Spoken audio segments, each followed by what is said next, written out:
जी भाई साहब। हाँ, गुरु सत्ता को प्रणाम। परम पूज्य आदरणीय बाबूजी को प्रणाम और अपने सभी साधकों को सादर प्रणाम। आइए कक्षा का शुभारंभ करते हैं आज का गायत्री मंत्र के साथ में। ओम भूर्भुवः स्वः तत्सवितुर्वरेण्यं भर्गो देवस्य धीमहि धियो यो नः प्रचोदयात्। आज का साधना क्लास का हमारा विषय है स्वहम साधना। सभी साधक जो हैं इस यात्रा में सहभागी हैं और आगे बढ़ते हुए ये सभी को मालूम है कि ये जो साधना है स्वहम साधना, ये विज्ञानमय कोश की साधना है और मालूम है सभी को कि जीवात्मा के ऊपर 5 आवरण चढ़े हुए हैं और जैसे जैसे इन आवरणों को हम खोलते जाते हैं और एक विज्ञानमय कोश में जब प्रवेश करते हैं, आवरण खुलना शुरू होता है, तो विज्ञानमय कोश में ही जो है सोहम साधना आती है। तो सोहम साधना जो है वे गायत्री की एक बहुत उच्च स्तरीय साधना है, जो हमारी जीवात्मा के ऊपर जैसा बताया कि 5 आवरण आबद्ध हैं, तो उनके दिग्दर्शन के लिए जो है उनको आवरण को हटा के उन कोषों के दिग्दर्शन के लिए जो है ये साधना एक अभूतपूर्व अपना स्थान है उसका। कोष सभी जानते हैं, कोष का एक ट्रेजरी होती है, तो 5 कोष आप समझ सकते हैं। अगर एक कोष को भी हम ठीक से कर पाए तो हम मालामाल हो जाते हैं। ठीक है, तो यहाँ भी जो है हम 5 कोषों की बात करते हैं। एक बहुत बड़ा और सभी के लिए उपलब्ध चीज बाबूजी ने हम लोगों को दे दी है, तो उस पर हम आगे बढ़ते जाते हैं। तो धीरे धीरे जो इनके आवरण हटाने के लिए साधना में आगे बढ़ते हुए जो हमें योग प्राणायाम और जो भी स्वाध्याय चीजें जो भी सुनिश्चित की गई हैं, अगर हम उसको अ, समयबद्ध तरीके से और निश्चित रूप से करते हैं तो सफलता जो है दूर नहीं रह जाती है। सफलता जरूर हमको मिलनी ही जरूरी है।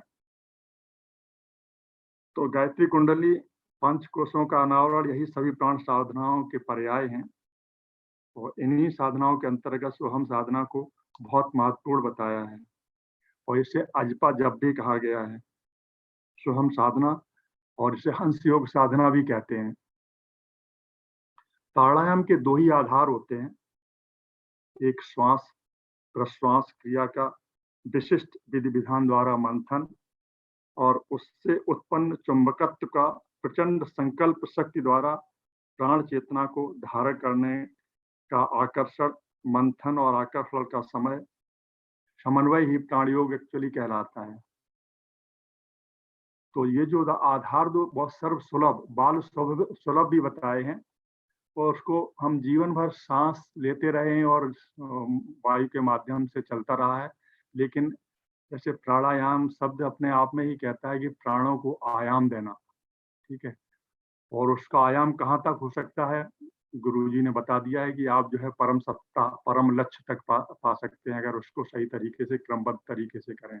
प्राणों को आयाम दें, सांस लेते रहे जीवन भर और लेकिन यही पता नहीं चला कि बस सांस ले रहे हैं। अगर प्राणों का सही समन्वय हम प्राणायाम के माध्यम से कर सकें तो निश्चित रूप से जो है हमें विशेष उपलब्धि हासिल हो सकती है। और जैसा बताया जो आधार है प्राणों को प्राणायाम में जो है सांस को अंदर लेना, उसको रोकना, एक संकल्प के साथ उसमें से प्राण हमें शोषित करना, अंदर से जो बुरे तत्व हैं ईर्ष्या द्वेष हैं उनको निकालना और बाहर कुछ देर सांस को रोक देना, एक प्राणायाम का स्वरूप बन जाता है और ये अपने आप में चमत्कार भी देता है। तो विज्ञान के अगर समझा जाए तो पता चलता है कि संकल्प कितना सशक्त तत्व है। तो इसके साथ अगर संकल्प जुड़ जाता है हम जो सांस लेते हैं तो हमारे फेफड़े जो हैं काम करते हैं, और जिससे वायु को जब अंदर लेते हैं तो शरीर संचालन में वो काम आता है पूरा वायु। और उसका जो सूक्ष्म थोड़ा तत्व होता है, जो ऑक्सीजन होती है, उसको हमारा रक्त कोष जो है उसको ग्रहण कर लेते हैं। अब रह गई प्राण तत्व, तो उसमें जो प्राण तत्व है वो संकल्प के द्वारा ही जो है हमें ग्रहण करना पड़ता है। अगर हम उसको निचोड़ पाएँ और सही जगह पे प्रतिस्थापित कर पाएँ, तो वो दूर नहीं कि जो है हम बहुत ही नज़दीक पहुँच जाते हैं अपनी आत्मा के पास में धीरे-धीरे। कहा भी है बद कि बदला जाए दृष्टिकोण यदि, तो इंसान बदल सकता है, और दृष्टिकोण के परिवर्तन से ये जहान बदल सकता है। कुछ भी नहीं असंभव होता जब संकल्प किए जाते हैं, और संकल्पों को जब साहस के सुदृढ़ चरण दिए जाते हैं। तूफानों की क्या बिसात, वो रुख तूफान बदल सकता है। बदला जाए दृष्टिकोण यदि, तो इंसान बदल सकता है। कहने मतलब हमें अपने दृष्टिकोण परिवर्तन की आवश्यकता है, और उसमें संकल्प, जो हम संकल्प लेते हैं, हमारे संकल्प बहुत अधूरे से हो जाते हैं, देखा गया है। आज हमने कुछ सोचा कि हम ये करेंगे और उसमें जो है हम आगे बढ़ नहीं पाए, तो वो संकल्प किस तरीके का संकल्प? संकल्प जो होता है जो हमें एक निश्चित लक्ष्य तक ले जाता है। जब एक विद्यार्थी संकल्प कर लेता है कि हम जो है हम ये करके रहेंगे और हम ये पाएँगे और हम अच्छे नंबर लाएँगे, तो उसके प्रति जब वो आगे बढ़ता है तरीके से, अपने लयबद्ध तरीके से, तो निश्चित रूप से जो है लक्ष्य को पा लेता है। ये हमारे जीवन में सभी के अपने अनुभव हैं कि जो हमने संकल्प किए और संकल्पों को सुदृढ़ चरण नहीं दिए, तो जो है हम वहीं के वहीं रह गए। तो यही प्राणायाम और जो भी क्रियाएँ हैं दैनिक जीवन की सांसारिक हैं, तो संकल्प शक्ति जो है वो बहुत बड़ा अपना काम करती है श्रद्धा के साथ में। अगर संकल्प करके आज हम संकल्प लें कि हम नियमित रूप से कल इतने बजे जगेंगे, छोटा संकल्प है, और हम इस साधना को करेंगे, और एक जो हमारे गुरुजी ने, बाबूजी ने जो बताया है, उस तरीके से करेंगे, तो जो है हम निश्चित आगे बढ़ जाते हैं। तो बताया है कि शरीर और मन के संयोग से ही कर्म बनते हैं। जो हमारा विचार का एक्चुअली देखा जाए, विचार जो हैं, वो बहुत बड़ा रोल अदा करते हैं अपने जीवन में। और जिस तरीके के हम विचार रखते हैं, वो हमारे शरीर पे और वातावरण पे भी प्रभाव डालते हैं।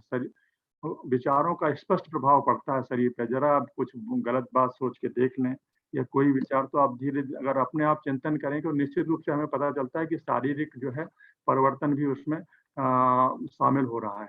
तो इसीलिए विचारों को जो है हमें बहुत तरीके से सोचना है, जिससे कि हमारे विचार सुदृढ़ हों और हम सही तरीके से आगे बढ़ पाएँ। क्योंकि विचारों के माध्यम से ही हम आगे बढ़ते हैं, और वही हमारे क्रिया कर्म के आगे स्वभाव के माध्यम से वो परिणत होते हैं, और वही हमारे देखा जाए तो जीवन में सुख-दुःख का और सफलता-असफलता का कारण बनते हैं। तो संक्षेप में अगर हम ये कहें कि यहाँ जो भी बिगड़ रहा है या बन रहा है, वो हमारे ही विचारों का परिणाम है और हमारी संकल्प का ही परिणाम है। तो यहाँ संकल्प की बात करते थे, और गुरुजी भी कहते हैं कि जो ईश्वर है, ये सब जगह जो हमें दिखाई दे रहा है, ये ईश्वर की संकल्प शक्ति का ही परिणाम है, ठीक है? तो हम संकल्प अगर कर लेते हैं, तो उस पे नियमित तरीके से आगे बढ़ें, तो हम इस पंचकोश साधना में विज्ञानमय कोश की जो सोहम साधना उच्चतम स्तर की है, उसको करते हुए हम आगे अपने लक्ष्य को पा सकते हैं। योगाभ्यास में जिस श्रद्धा, विश्वास को आत्मिक प्रगति का आधार और स्तंभ माना गया है, वह भाव भरा संकल्प ही तो है। साधना, कर्मकांड आदि की शक्ति तो केवल 1/3 है, 1/3, जबकि 3/4 सफलता जो है, वो संपल की प्रखरता पर अवलंबित रहती है। अगर संकल्प शिथिल हो, तो कार्य करने पर आशाजनक सफलता नहीं मिल सकती। संकल्प जो शिथिल नहीं होना चाहिए, इसीलिए जो है संकल्प ना होने से हमारी जो शिकायतें रहती हैं कि हम ये नहीं कर पाए और हम यहाँ तक नहीं पहुँचे। ठीक है, अगर संकल्प किया है, उसको निश्चित रूप से हमने अगर सुदृढ़ चरण दिए हैं, तो हम सफलता अवश्य संभावित है। प्राणायाम का प्राण संकल्प ही है, और जो योग का कृत्य है वो मात्र कलेवर है, जिसकी कहते हैं कि जो हमारा जो शरीर है वो कलेवर है, आत्मा अंदर है। तो प्राण जो है वो प्राणायाम का जो है वो आत्मा है, ठीक है? और जो योग तत्व बाकी हम जो क्रियाकलाप करते हैं मात्र वो कलेवर मात्र है। प्राणायाम के स्वरूप तो अनेक हैं, लेकिन परम पूज्य को 2 ही भाए थे उसका स्वरूप में अच्छे लगे, जो है कि बाल सुलभ है, श्वास पर नियंत्रण किया जाता है, धीरे-धीरे बताया उन्होंने, धीरे-धीरे साँस को खींचना, रोकना, धीरे-धीरे बाहर निकालना और कुछ समय बाहर ही रखना। इससे मनोनिग्रह की तरह श्वास निग्रह का एक बड़ा प्रयोजन पूरा हो जाता है। साँस को धीरे-धीरे अंदर लेना, साँस को यथासंभव रोकना, साँस को फिर धीरे-धीरे बाहर निकालना, कुछ समय साँस को ही बाहर छोड़ देना। ये तो एक प्रक्रिया हुई। अब इसमें जो संकल्प वाली बात बताई थी, वो संकल्प कैसे जुड़ता है? जब हम साँस को अंदर लेते हैं, भावना होती है कि जो बाहर से वायु तत्व अंदर जा रहा है, सब कुछ समेटे हुए अपने अंदर, क्योंकि इसी पे हमारा जीवन निर्धारित है। और जब वो वायु अंदर जाती है, तो जैसा बताया कि फेफड़े हमारे स्वाभाविक रूप से जो है साँस को लेते हैं और उस साँस के माध्यम से हमारे जीवन तंत्र का जो है सांसारिक जीवन की प्रक्रिया शरीर की चलती है। और उसमें उपलब्ध जो ऑक्सीजन है उसको रक्त कोष जो है ग्रहण करता है। अब बचा है उसमें प्राण, यही तो प्राण की बात है। अब उसको कैसे प्रतिष्ठित करना है, यहाँ संकल्प का काम आ जाता है। संकल्प शक्ति के माध्यम से हम ये सुनिश्चित करते हैं कि वो प्राण तत्व पूरे शरीर में घुल रहा है, या हम यथास्थान जहाँ चाहते हैं, हमारे कहीं शरीर में पीड़ा है, कष्ट है और हमारे विचारों का जो मंथन है, वहाँ से जो प्राण तत्व निकल के बाहर प्राण तत्व निकल रहा है और एक प्रकाशीय माध्यम से जो है प्राण तत्व जो अंदर गया है, उस चुंबकत्व के माध्यम से उस जगह पर प्रतिस्थापित करने की जो प्रक्रिया है, वही एक्चुअली प्राणायाम का निचोड़ है। तो इस प्रक्रिया को जितना हम सुदृढ़ कर पाएँगे, वो चमत्कारिक परिणाम हमको मिलते जाएँगे। तो भावना ये रहेगी कि हम जब साँस अंदर ले रहे हैं, उसको साँस को जब रोकते हैं, तो अपना प्राण तत्व जो है शरीर के हर अंग-अंग में, कण-कण में, रज-रज में, रक्त की हर बूँद में और जो है सब जगह वो प्राण तत्व प्रभावित हो रहा है। और जहाँ पीड़ा है, कहीं बंधन है, वहाँ पे तो अटैक कर रहा है और उसको खोल रहा है और वहाँ पे जो विजातीय तत्व हैं, उनको समाप्त कर रहा है। ठीक है? और यहाँ पे एक भावना और जो हमारा अनुभव है, हमने करके देखी है, उससे लाभ भी मिला है कि जब हम साँस को अंदर लेते हैं, तो पर्टिकुलर प्लेस पे और जो हम प्राण तत्व को लेके जाते हैं, तो वहाँ से जस्ट आप इस चीज़ को अनुभव कर सकते हैं और ऐसा सोचना भी है, संकल्प भी करना है कि जो है, वहाँ पे जो विजातीय तत्व हैं, कहीं पीड़ा है, वहाँ पे उसको वे उद्वेलित कर रहा है और it is expelling out actually बाहर एक्सपेल कर रहा है, स्किन के माध्यम से भी एक्सपेल कर रहा है। ठीक है? तो ये जो है बहुत बड़ी चीज़ हो जाती है और वहाँ पे जो आपको तुरंत जो है ऐसा अनुभव होता है कि हाँ, पीड़ा कम हो गई। ठीक है? ये तो है शरीर का वो, लेकिन ये विचारों का भी मंथन करता है। तो विचारों को वहाँ पे हमारे अंदर सांसारिक जीवन में रहते हुए ईर्ष्या, द्वेष बहुत सारी चीज़ें हैं, तो साथ में इसको भी जब हम साँस बाहर निकालते हैं, तो विजातीय तत्व के साथ में ये भी विचार बाहर चले जाते हैं और हमारा शरीर जो है एक सुंदर जो आत्मा का जो है आत्मा की स्थिति तक पहुँचने की स्थिति बना देता है। और इसमें जो है ये तो हुआ मतलब दूसरा चरण हुआ, तीसरा चरण विशिष्ट है, जो संकल्प शक्ति वायु में घुले हुए प्राण को खींचती है, प्राण चेतन है और वह संकल्प चेतना द्वारा ही खींचा जाता है। प्राणायाम जो करता है, उसका संकल्प प्राण सत्ता के अस्तित्व, उसके खींचे जाने तथा धारण किए जाने तथा तीनों शरीर जो स्थूल, कारण और सूक्ष्म है, उसकी सुखद प्रतिक्रिया के बारे में जितना उसको पॉजिटिव होगा, उतना ही उसको चमत्कारिक परिणाम मिलेंगे। संकल्प सहित प्राणायाम तो बस श्वास और व्यायाम बन के रह जाएगा। संकल्प रहित जो है, अगर हम संकल्प नहीं रहेंगे तो निश्चित रूप से जो है एक ये प्रक्रिया ही बन के रह जाएगी कि हम जो जीवन भर साँस लेते रहे और जो है निकालते रहे, सभी लेते हैं, करते हैं। लेकिन इसमें जब सुदृढ़ता इस तरीके की आ जाती है, तो जो है हमारे साधना को आयाम मिल जाता है और हम उच्च स्तर पर पहुँचने लगते हैं। अब इसी क्रम में जो है उच्च स्तरीय साधनाओं में प्राणायाम में सोअहम साधना को सबसे ऊपर बताया गया है, क्योंकि इसमें जो संकल्प जुड़ा हुआ है, वे चेतना में उच्चतम स्तर का उछाल देने में सक्षम है और जीव तथा ब्रह्म का समन्वय करा देने में विशेष रूप से समर्थ है। कितनी बड़ी बात कही है, गजब की बात है।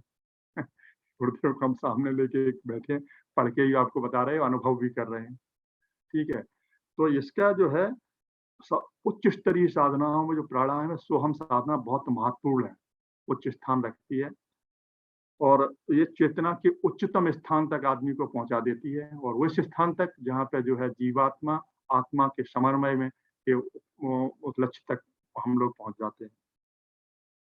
और इससे जो है सोहम साधना में अजपा, सो को इसको अजपा जप भी कहा गया है। चलिए, हमने क्या अनुभव किया, काफी दिनों से हम इसको कर भी रहे थे कि जैसे कि हम रात के सोते हैं तो आगे हम बताते हैं, आपको मालूम ही है सोहम साधना का स्वरूप। बाबूजी ने पिछला जो क्लास लिया था, वहां से हम जो है नैनीताल जहाँ गए थे, तो उस कड़ी सर्दी में जो है ठिठुर रहे थे सभी लोग, वहां पर देखा। लेकिन बाबूजी है एक तन्मय भाव से क्लास लिया और शानदार क्लास था, उसी में सोहम साधना का पूरा विस्तार दिया हुआ है और हम भी उसका स्वरूप समझने की कोशिश कर रहे हैं। तो हमने अनुभव किया कि जब इस साधना को हमने करना शुरू किया और अपने जब भी हमें याद आया तो उसको हम उस तरीके से करने लगे, तो एक अजीब सा भाव जागृत हुआ और हमने लोगों के साथ शेयर भी किया कि वो जब सोहम साधना हम करते हैं, सांस को लेते हैं और छोड़ते हैं, तो फिर कभी ऐसे ऐसा लगता है कि जो है ये शरीर सांस नहीं ले रहा है, कोई सांस ले रहा है। कौन है वो? कौन है? तो निश्चित रूप से जब इस पे विचार किया जाता है तो ये वही है, जो आत्मा ही है, जो शरीर को चला रही है और प्राण ले रही है और बाहर फेंक रही है। ठीक है? साँस को ले रही है और बाहर फेंक रही है। ये भाव अपने आप आ जाएगा, ये अनुभव करने की बात है और जब हम इसको करेंगे तो इसको जो है निश्चित रूप से हम इसको अनुभव कर सकते हैं।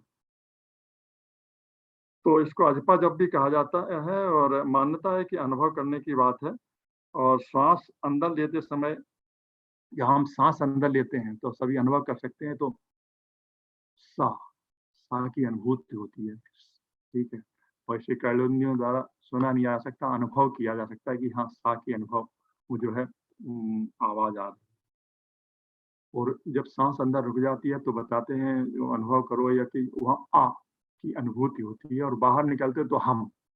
तो ये साँस को लेना और अंदर तक जाना और वो जहाँ से अंदर से बाहर आती है, थोड़ा-सा जो समय या अंतराल रहता है, आ की भावना के साथ में वो अहम बाहर निकलता है, तो यही एक सो अहम बन जाता है, हंस साधना जिसको कहते हैं, ठीक है?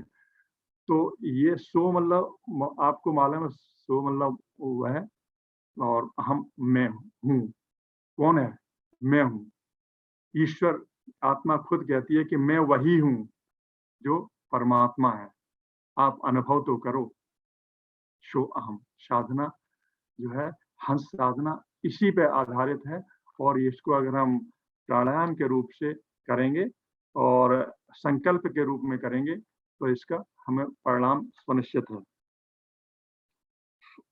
और इसको चलिए बताया भी गया है कि जब आप एक निश्चित स्थान पे बैठ के और सही समय पे बैठ के, जहाँ पे शांति का वातावरण हो, तो इसको कर्णेंद्रिय सुनने में सक्षम नहीं है, लेकिन सूक्ष्म शक्तियाँ जो है आभास करा देती हैं साधक को कि जो है सोहम भाव अंदर-बाहर जागृत होता है। और ये जीवात्मा के गहन अंतराल में स्फुरणा का आत्मबोध कराता है अथवा जाप बनकर वह स्वसंचालित बन बन जाता है। तो इसको जो है जब भी कभी ध्यान आए तो जो है साँस पे ध्यान जाए, ध्यान करना भी चाहिए। जो हमें वो रहते हैं कि साँस अंदर जा रही, बाहर आ रही, तो हम सोहम साधना से जुड़ जाते हैं, ठीक है? तो इसको जो है हम अपने नियमित तरीके से जब साँस लेते हैं, भावों के साथ में याद जैसे ही आता है तो सोहम साधना कर ली जाए। आप अलग से बैठ के तो करते ही हैं, अब सोते समय भी सोहम साधना की जा सकती है। इसे जिसे अजपा जप भी कहते हैं और ये जो है जप है और जप जो है, जब घर्षण क्रिया होती है तो ऊष्मा वहाँ पे ऊष्मा और ऊर्जा का निर्माण तो होता ही है तो जो ऊर्जा इससे जनरेट होगी वो हमारे विचारों को मंथित भी करेगी और हमारे अंदर के जो कष्ट कलवश हैं उनको भी समाप्त करेगी। ईश्वर जीव अंश अविनाशी, ईश्वर अंश जीव अविनाशी, यही मान्यता अंतःकरण के गहनतम स्तर तक उतरती चली जाती है। ठीक है, ईश्वर का अंश है, आत्मा है।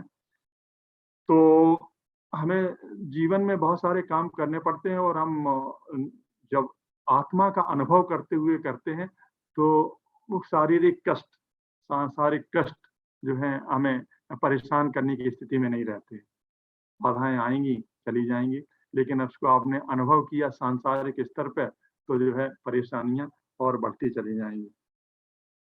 और जैसे जैसे इस अभ्यास के अनंतर चलते बैठते सोते समय भी हम मंत्र का चिंतन करते हैं तो ये परम सिद्धिदायक होता है। सांस लेते समय, सो छोड़ते समय हम का आभास करना चाहिए और दोनों मिलके शो अहम बन जाते हैं। यही आखिर आत्मा को के अवलोकन तक ले जाता है और भक्त तथा भगवान को एकीकार कर देता है। देखिए कि साधना, सोहम साधना का कितना बड़ा महत्व है, जो भक्त और भगवान को एकीकार कर देता है।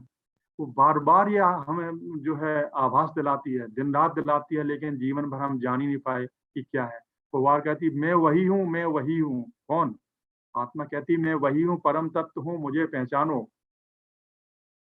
ठीक है, तो इस अब मतलब हम अगर ये बात कहें तो एक अनुभव की बात है कि पंचकोशों के आवरण हटते समय जो है, जब विज्ञानमय कोष में भी अगर इस तरीके की साधना आप करने लगते हैं तो निश्चित रूप से जो है एक साधना का जो है स्तर बहुत ऊपर तक आपको लेके चला जाता है।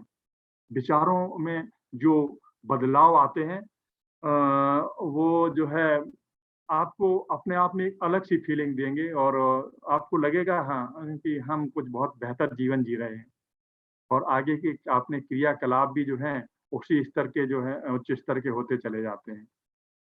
तो इसको अपने जीवन का एक अभीष्ट अंग बनाया जाए और ये विज्ञान में कोई साधना का एक अंग है। सो हम आगे और उसकी भी साधनाएं हैं और जैसे जैसे इसमें सोहम साधना की उन्नत होती है वैसे वैसे विज्ञानमय कोश का परिष्कार होता जाता है, आत्मज्ञान बढ़ता है और धीरे धीरे आत्म साक्षात्कार की स्थिति बन जाती है। आगे चलकर ध्यान टूट जाता है तो केवल मात्र हृदय स्थित सूर्य चक्र में विशुद्ध ब्रह्म तेज के दर्शन होते हैं। तो वो कहते हैं कि जब हम हम साधना करने करते हैं तो उस समय जब सांस लेते हैं तो हृदय चक्र में जो है सूर्य का ध्यान करें। ठीक है, और जब बाहर हम सांस को बाहर निकाल देते हैं तो वो सूर्य चक्र में जो प्राण प्रतिष्ठित है वो सूर्य पूरे शरीर में जो है अपना आयाम ले रहा है, पूरे शरीर में फैल रहा है और वो शरीर में स्थिति जहां भी विजातीय तत्व कष्ट है उनको वो दलित करके बाहर फेंक रहा है और हमारा शरीर भी स्वस्थ हो रहा है, हमारा विचार भी शुद्ध हो रहे हैं और मन भी शुद्ध हो रहे हैं। तो शिवहम साधना के माध्यम से हम अपने जीवन को और अच्छा बना सकते हैं और आगे की प्रक्रियाओं में जो है जहाँ भी हम चल रहे हैं और जो हमारी साधना का स्तर आगे बढ़ रहा है तो इसको हम एक अपनी जगह जरूर दें। सो हम साधना को हमारा यही सबसे अनुरोध है और संकल्प जैसा बताया था, संकल्प इसमें जुड़ जाएगा तभी ये साधना फलित हो पाएगी। संकल्प श्रद्धा भाव से जो है हम चीजों को समझेंगे, सांस लेंगे, अंदर सांस को रोकेंगे, भावना करेंगे कि जो उसमें प्राण तत्व है वो शरीर के हर अंग में कड़ में फैल रहा है और हमें ऊर्जावान तेजस्वी बना रहा है। तो ऐसा, और जब सांस हम बाहर निकालेंगे, सांस को थोड़ी देर बाहर ही रोक देंगे, प्राणायाम का स्वरूप बोल रहा हूँ मैं। तो सांस को बाहर ही थोड़ी देर रोक देंगे और जो भी विजाती तो शरीर से बाहर निकले हैं उसको जो है दूर जाता हुआ देख सकते हैं और थोड़ी देर बगैर सांस के रहेंगे जिससे कि जो है जो बाहर निकली हुई जो हमारी अंदर की बुरी चीजें हैं वो पुनः प्रवेश ना कर पाए। तो इस तरीके से हम सोहम साधना में आगे बढ़ सकते हैं। और यहाँ पे फिर हम आज का अपना समय शायद नज़दीक पहुँच रहे हैं, तो समाप्त करना चाहेंगे। आगे की प्रक्रिया में अमन भैया से अनुरोध करेंगे कि विक्की भाई साहब हैं जो क्लास में आगे शुरू कर सकते हैं। धन्यवाद। जी बहुत बहुत धन्यवाद भाई साहब। जी विक्की भैया। प्रणाम भैया। आदरणीय चौहान भैया की बात को आगे बढ़ाते हुए सोहम साधना के कक्षा में हम अगली चरण में प्रवेश करते हैं। सोहम साधना पंचतंत्र जो तंत्र विज्ञान है उसमें कहा जाता है कि ये जो देह है ये देवालय है और इसमें जीव रूप में शिव विराजमान है। इस देह की, इस शरीर की, इस पंचकोश की साधना वस्तुओं से नहीं प्रत्युत सोहम साधना से करनी चाहिए। तो हम प्रैक्टिकल सेशन में प्रवेश करते हुए इसका क्रिया के साथ योग का अभ्यास कर सकते हैं। शांत शरीर, कमर सीधी, पूरा इनहेल, श्वास लेते हुए हमारी सूक्ष्म कर्णेंद्रियां जो अंदर की आवाज को सुनती हैं उससे हमें 100 शब्द सुनने का प्रयत्न करना है।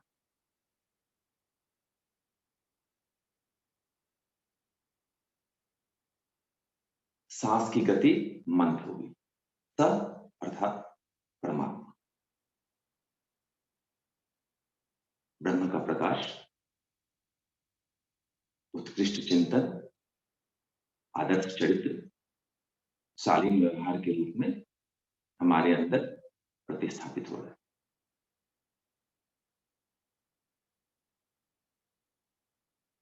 अंतःकुंभक जो स्वमेव होता है उसमें परिवर्तन,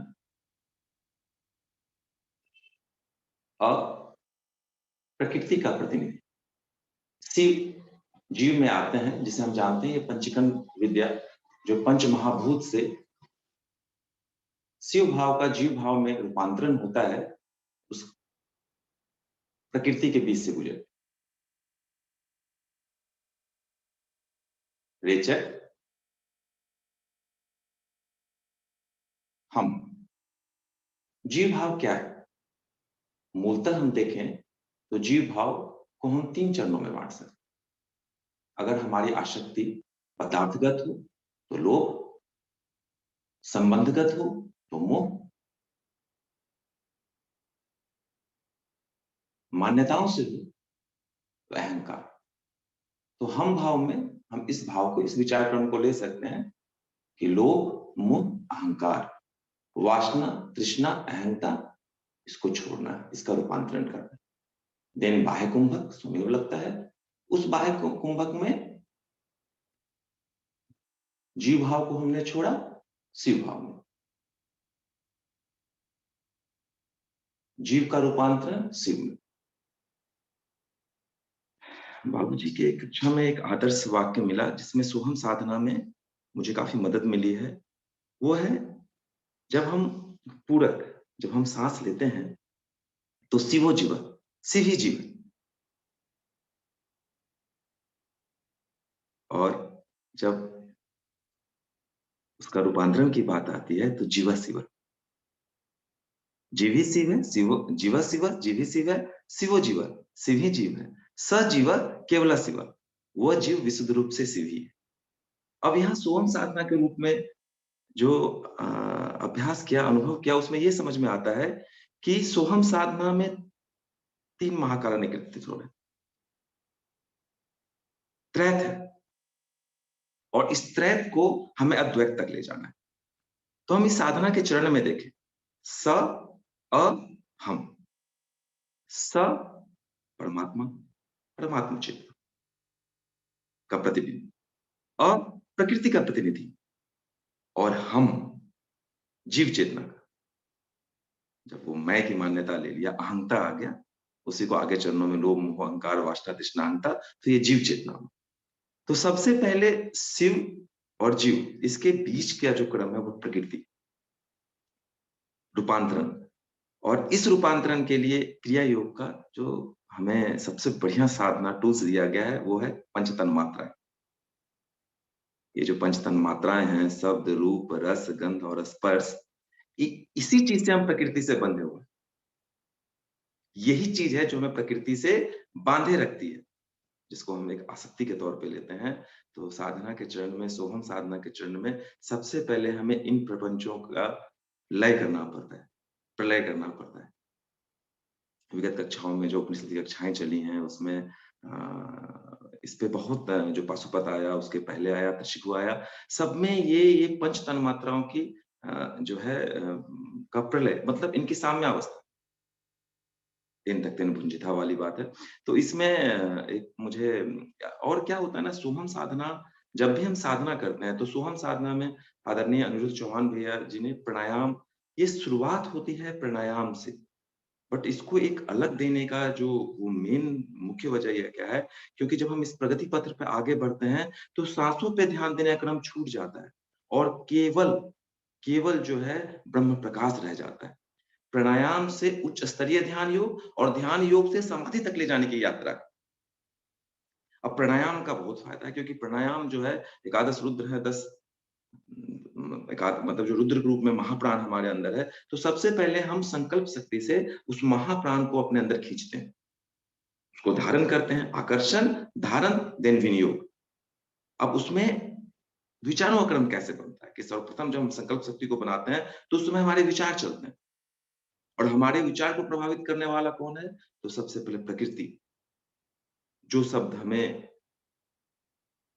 दोनों बातें हैं, या तो जिस शब्द से मन शांत है, जिस शब्द से आसक्ति हो गई, वो शब्द जिस मोह है वो ही आएगा अगर मन खुश है तो, और अगर मन उद्विग्न है तो जिन जिन चीजों से हमें हमें वो चोट लगा है, क्योंकि खुजली हो जाती है तन्मात्राओं की, वो यही दोनों उस विचार क्रम को प्रभावित करते हैं। तो सबसे पहले हमें रूपांतरण की कला, तन्मात्रा साधना, इस पे हमें कमांड करना पड़ेगा। तो प्राणायाम के बाद ये प्रकृति का क्रम है।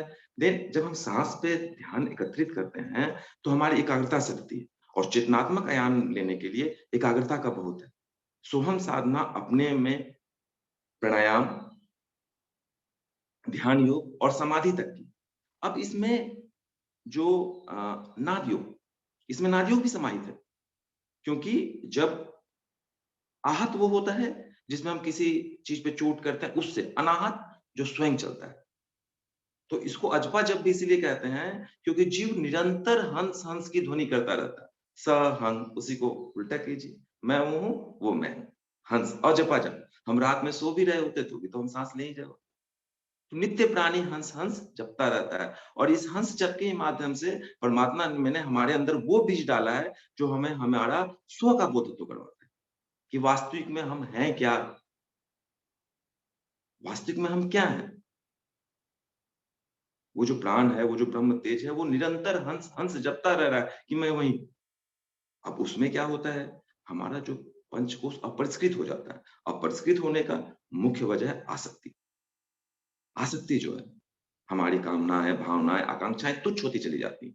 उसकी वजह से हम आसक्ति बस जो है, हमारा पंचकोश जो है वो अपरिष्कृत हो जाता है, अशुद्ध हो जाता है। उसी पंचकोश को शुद्ध करने की प्रक्रिया, पंचकोश परिष्करण की प्रक्रिया जो है वो हमें सिखाई जा रही है कि हम उसको परिष्कृत कर लें, हमारी कामनाएं, भावनाएं जो है शुद्ध हो जाए। क्योंकि ये सिद्धांत है आकांक्षा, विचारना और क्रिया। जैसे हमारी इच्छा होती है, जैसे हमारी इच्छा होती है, उसी हिसाब से हमारा विचार प्रभावित होता है, और जैसा हमारा विचार होता है वैसा ही क्रिया होता है। तो इस सोहम साधना में हम ब्रह्म, जीव और प्रकृति, तीनों महाकारण को एकत्रित करके अद्वैत की साधना करते हैं। और इसमें हमें तन्मात्रा साधना को साधना बहुत जरूरी है, क्योंकि विचारों का वो कर्म, वो संकल्प शक्ति हमें तन्मात्रा साधना को साधने के बाद मिलता है। हम कुंडली जागरण के ध्यान क्रम में देखें कि वासना शांत, तृष्णा शांत, अहंता शांत, उद्विग्नता शांत। शांत चित्त के लिए, क्योंकि जो चित्त है वही, वो जो सूक्ष्म ध्वनि है जो निरंतर हंस जपता रह रहा है, वो चित्त ही सुन सकता है। और जो जीव चेतना है अगर वो परिष्कृत है तो विशुद्ध चित्त है, और वही लय हो जा, वही उसी का लय हो जाना परमात्मा तत्व में, वही ब्रह्म। ब्राह्मी स्थिति तक हमें पहुंचाता है। ब्राह्मी स्थिति तक पहुंचने के लिए विशुद्ध चित्त का होना आवश्यक है। और विशुद्ध चित्त कब होगा? जब वासना, तृष्णा, अहंता शांत होगी, उद्विग्नता शांत हो, और हम जाके देखें कौन हमें उद्विग्न करता है। खूब प्रेम हो गया तो भी अशांत, अति हो गए, उद्विग्न हो गए तब तो सब ये आसक्ति। और इसी को जब हम जैसे एक नाले में पानी बहता है संकीर्ण, वही पानी जब उस विराट में जाके मिल जाता है, समुद्र में मिल जाता है, विराट में हो जाता है। हमें अपनी संकीर्णता को छोड़ना है और विराटता को अपनाना है। तो विचारों क्रम सोहम साधना में ये, इसको हमने धीरे-धीरे उसमें कठोपनिषद का मुझे जब जैसे हम सो कह रहे हैं, तो उसमें हम अपना आधिपत्य दें। जब उस ब्रह्म तेज के प्रकाश को हम अपने अंदर ले रहे हैं, तो हम अपना आधिपत्य दें। सबसे पहले हम बाहर से चलें। हमारी 10 इंद्रियाँ, पंच ज्ञानेंद्रियाँ और पंच कर्मेंद्रियाँ, उनसे उनके श्रेष्ठ विषय हैं। उनसे जो है, कहते हैं कठोपनिषद में मृत्यु के देवता यमाचार्य कि इंद्रियों से उसके विषय श्रेष्ठ है। उनकी पंच विषय तन्मात्राएं। तो उन तन्मात्राओं को हम किनका अनुगामी बनाएं? उन तन्मात्राओं में ब्रह्म का प्रकाश भरें और उनको मन का, तन में मन शिव संकल्प, उसको हम मन का अनुगामी, मन को बुद्धि का, बुद्धि को महत्व तत्व का, और जब वही महत्व तत्व, वही विशुद्ध चित्त, जब हम उस स्थिति तक पहुंच जाते हैं, जब हमारा चित्त शांत हो जाता है, तब हम जो है, तब वो समय आ जाता है जब उसको हम समाधि अवस्था में जाके उस परमात्म तत्व से एकाकार कर सकते हैं। तो सोहम साधना में स, अ और हम, परमात्मा, प्रकृति और जीव। सबसे पहले परमात्मा और जीव के बीच में जो ये प्रकृति का लेयर्स है, इसको पार करना होता है। उसके बाद जब ये स्थिति आ जाती है, भक्त भगवान दूर, फिर भी द्वैत रह जाता है। फिर हमें वो द्वैत भाव भी छोड़ना होता है। समर्पण, विलयन, विसर्जन, इसी प्रक्रिया से, सूत्रात्मक विधि से गुरुदेव ने हमें दिखाया है। और जब हम चलते हैं, संकल्प शक्ति से प्राण खींचते हैं, विचार की एक श्रृंखला बनानी, और फिर वही भाव, जब उस भाव में हमें जीने की आदत पड़ जाती है, तो हमारा सोहम भाव जो है वो सतता चला जाता है। इसी को स्टेप बाय, सबसे पहले सांस, क्योंकि सांस पे जो हम ध्यान केंद्रित करते हैं, किसी मंत्र की आवश्यकता नहीं। सबसे ये सहज है विपासना पद्धति, धीरे धीरे सांस पे ध्यान दीजिए, मंद गति से, कुछ भी इसमें प्रयत्न नहीं करना।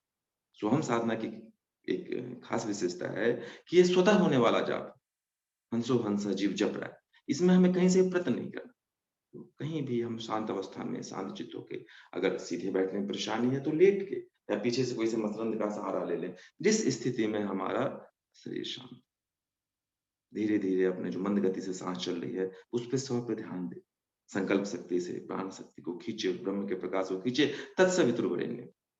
और इस तत्सवितुर्वरेण्यम को खींचने के लिए जो अभी अनुभवों के दौर से गुजर रहा हूँ, उसमें मैंने पाया कि वो ब्रह्म का प्रकाश, वो प्रतिबिंब, सर्वखलविदं ब्रह्म, उसको खींचने के लिए तन्मात्रा साधना बहुत ही महत्वपूर्ण है।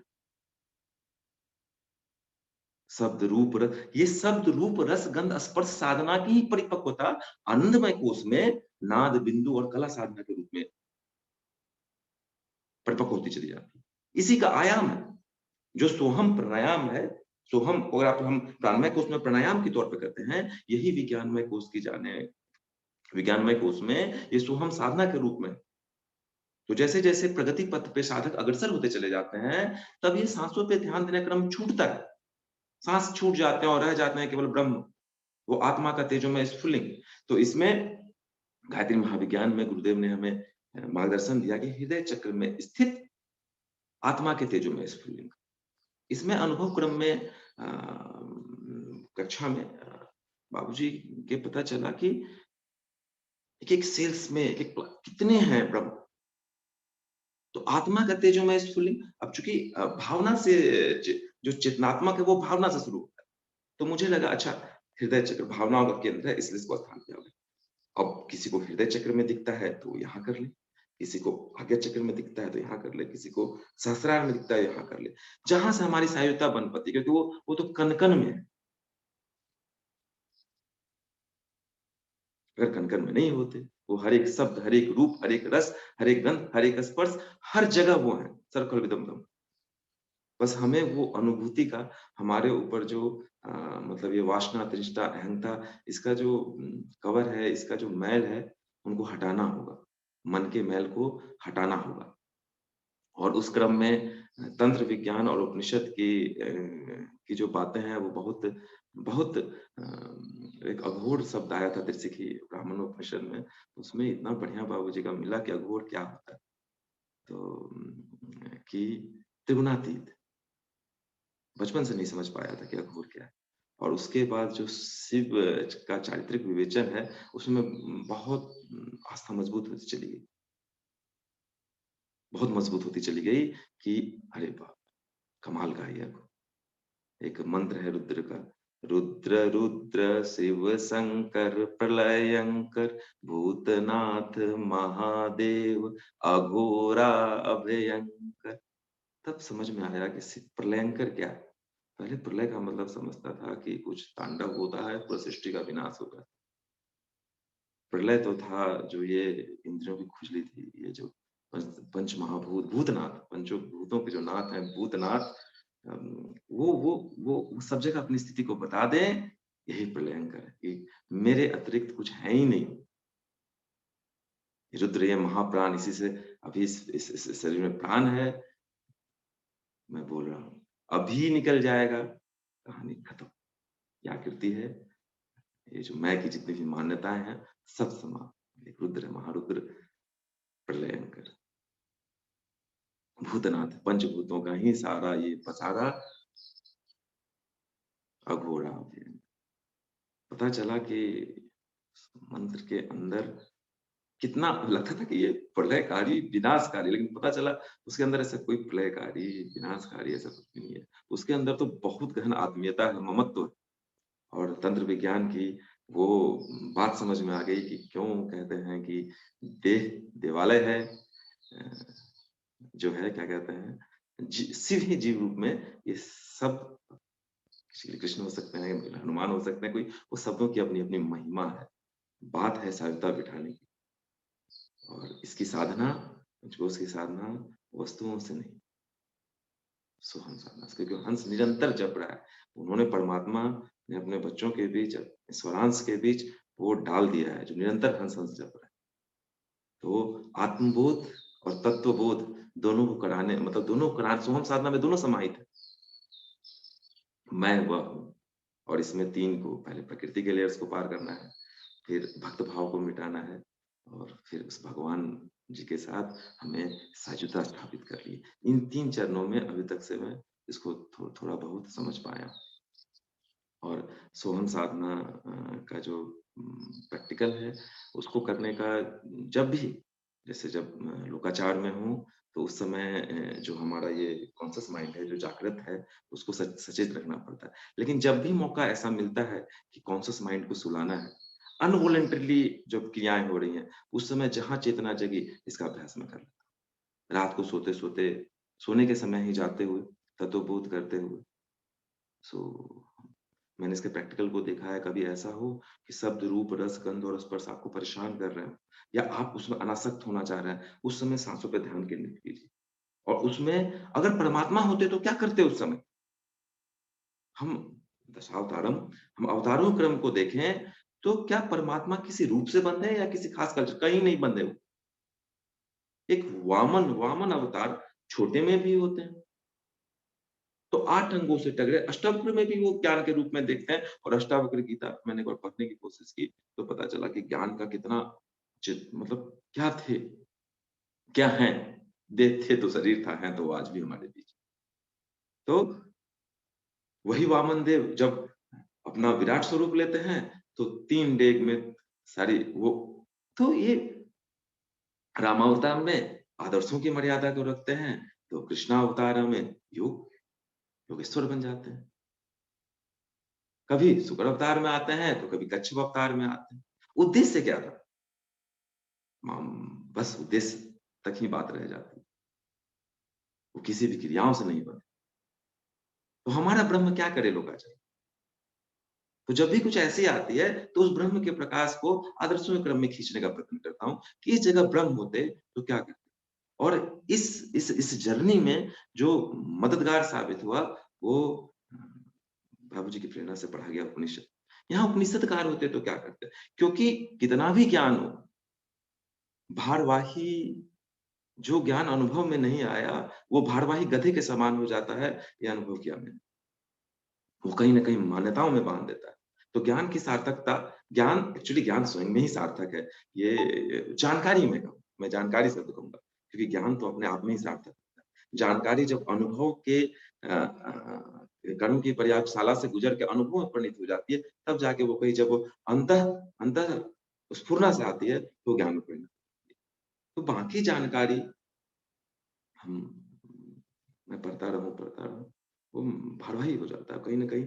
और वही चीज़ जब प्रैक्टिकल के प्रयोगशाला से गुजर के, कर्म की प्रयोगशाला से गुजर के, तब वो जाके एक एंगल ऑफ विज़न, एक दृष्टिकोण हमें दे देता है कि यहाँ क्या करना होता है। उस समय भी सोहम का जो है, अगर वो ब्रह्म होते तो क्या करते? वो ब्रह्म जिसका विकी ब्रह्म, निकी ब्रह्म, शुभी ब्रह्म, खुशी ब्रह्म, क्योंकि सब ईश्वरांश से सब अपने-अपने ब्रह्म। अब उस ब्रह्म के प्रकाश को कितनी मात्रा में अपने अंदर धारण किया है, वो ब्रह्म उसके अनुकूल व्यवहार करे। जिसने अनमय को उसमें धारण कर रखा है, अनमय को उसको मजबूत बना लिया, वो पहलवान के रूप में देखा जाता है। जिसने प्राणमय को उसमें में उस ब्रह्म को धारण किया है, उसको कर लिया, वो प्रतिभावान, कला, कौशल, कवि, जिसने मनोमय को उसमें उस ब्रह्म को प्रकाशित करके रखा है, उस वहाँ तक वो हमें दिखता है, विचारक बन जाते हैं सब। ऐसे करते-करते मैंने कुछ इस तरीके से जाना कि ये जो अलग-अलग अगर नामों से हम ब्रह्म को देखें, तो हर एक का ब्रह्म स्वयं एक, उसने उस ब्रह्म को कितना जिया है। इसमें गुरुदेव, मैं एक अमृतवाणी सुन रहा था, उसमें मुझे बहुत प्रेरणा मिली थी। बोला अगर जिसकी चेतना साँप में है, तो उसका ब्रह्म साँप है, ब्रह्म वो साँप की तरह लेटता हुआ जाएगा। हाथी वाले का 4 पैर वाला होगा। जो जैसा होगा वो अपनी ब्रह्म की परिकल्पना वैसे करेगा। इसको मैंने सूक्ष्म रूप में ये समझा कि हमारी चेतना कितने अंशों में जगी। अगर चेतना पदार्थ तक ही सीमित है, तो वो सोने की लंका भी बना सकता है। पदार्थगत आ सकती है उसका। तो इसमें लोकाचार में मैंने सोहम साधना को ये देखा कि यहाँ पे ब्रह्म उत्कृष्ट चिंतन, आदर्श चरित्र और शालीन व्यवहार के रूप में, और वो जितनी मात्रा में हमने ब्रह्म का प्रकाश को खींचा है, उतनी ही मात्रा में वो हमारे व्यवहार में दिखता है। मैं शीर्षासन में भी मैंने सोहम साधना का प्रैक्टिकल किया है कि धीरे-धीरे सांसों का क्रम छूट जाता है जब हम दीवाल के सहारे करते हैं, और उसमें विचारों का क्रम। सबसे पहले जब हम सांसों पे ध्यान एकत्रित कर लेते हैं, ये हो जाते हैं, तो विचारों का बम्बार्डिंग होता है, और अगर वो विचार अनासक्त हों, तो वो हमें अगले आयाम में प्रवेश करवाते हैं। हमें अगले आयाम में प्रवेश कराते हैं, और वही जब तन्मात्राएँ हमें मतलब प्रभावित करती हैं, तो फिर वही जो आत्मस्थित साधक था, वो भुलकड़ी। इसीलिए सोहम साधना में जो है, जो विराम है, इस विराम में अपने अंदर को हमें करना होगा। जितने बैरियर्स हैं, जितने बंधन हैं, उनको तोड़ना होगा। संकल्प शक्ति से उस महाप्राण को, हाँ, उसमें हनुमान जी ने बताया कि 3 रूप से हम एकात्म हो सकते हैं। एक रूप तो ये है कि मैं ईश्वर का सेवक हूँ, उस रूप से उनके काम को कर रहा हूँ। एक कि जीव भाव में, अहम ईश्वरांशो अस्मि, मैं उसका अंश हूँ, तो उसी की तरह व्यवहार करूँ। और तीसरा आत्म-बुद्धि से कि हम तीनों अलग ही नहीं हैं। तो जिसको जिसमें रुचि हो, जिसकी जिसकी सहजता हो, क्योंकि गोल एक ही है, वो है अद्वैत। गोल हमारा एक है, अद्वैत, हमें उस भाव तक पहुँचने के लिए, और इस यात्रा में हमें इसको करना है। जिस जितने अंशों में जी रहा हूँ, ब्रह्म का प्रकाश लाएँ, उस प्रकाश से, उस विराटता से हम अपने बंधनों को हटाएँ। ये हाथ ऐसे बंधे हुए हैं, कैसे लिखूँ? ये पाँव ऐसे बंधे हुए हैं, कैसे चलूँ? ये दिमाग संकीर्ण सोच में बंधा हुआ है, कैसे वो आयाम की यात्रा करें? तो उस ब्रह्म के प्रकाश को हम संकल्प शक्ति से खींचें। अब वो ब्रह्म के प्रकाश जो मुझे सबसे अधिक, अगर मैं कहूँ कि जीवंत रूप में मिला, तो वो उपनिषद।